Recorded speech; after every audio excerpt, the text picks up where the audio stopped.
তেহরানের ক্যাফে থেকে পার্লামেন্টের করিডোর, সর্বত্র একটাই প্রশ্ন, সর্বোচ্চ নেতা কোথায়? গেল এক সপ্তাহে ইরান জুড়ে যুদ্ধ, হামলা, প্রতিশোধ, এমনকি যুদ্ধবিরতি সবকিছুই ঘটেছে।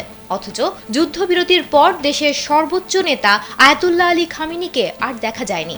আর তার পক্ষ থেকে আসেনি কোনো বার্তা, নেই কোনো ছবি। ইরানের রাষ্ট্রীয় টেলিভিশনে সরাসরি সম্প্রচার চলাকালে খামেনির দপ্তরের কর্মকর্তা মেহেদি ফাজাইলিকে বিস্ফোরক প্রশ্ন করে বসেন উপস্থাপক।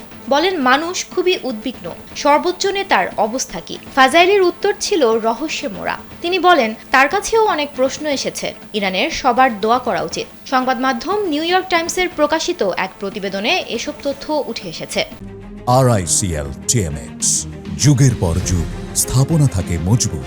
ব্রিটিশ থিঙ্ক ট্যাঙ্ক চ্যাথম হাউসের মধ্যপ্রাচ্য ও উত্তর আফ্রিকা বিভাগের পরিচালক সানাম ওয়াকিল বলেছেন, খামেনির অনুপস্থিতি অত্যন্ত তাৎপর্যপূর্ণ এবং এটা বোঝায় যে ইরানের নেতারা এখন খুবই সতর্ক অবস্থানে আছেন। তিনি আরও বলেন, যদি আশুরার আগে খামেনিকে দেখতে বা শুনতে না পাওয়া যায় তাহলে সেটা খুবই খারাপ সংকেত হবে। তাকে অবশ্যই জনসম্মুখে আসতে হবে। ইরানের বড় কোনো সিদ্ধান্ত নিতে খামেনির অনুমোদন নিতে হয়। সশস্ত্র বাহিনীর সর্বাধিনায়ক হিসেবেও তিনি মার্কিন ঘাঁটিতে হামলা বা ইসরায়েলের সঙ্গে যুদ্ধবিরতির মতো সামরিক সিদ্ধান্ত অনুমোদনের একমাত্র ক্ষমতাধর। তাই খামেনির নীরবতা নানা প্রশ্নের জন্ম দিয়েছে, যে তিনি কি অসুস্থ, আহত, নাকি মারা গেছেন মোসাদের কোনো গুপ্ত অভিযানে। তবে সরকারি কর্মকর্তারা বলছেন, নিরাপত্তার কারণে তিনি বাংকারে অবস্থান করছেন এবং ইলেকট্রনিক যোগাযোগ এড়িয়ে চলছেন, যাতে তাকে টার্গেট করে হত্যা করা না যায়। কিন্তু তার এই অনুপস্থিতি বিস্মিত ও আতঙ্কিত করে তুলেছে সবাইকে।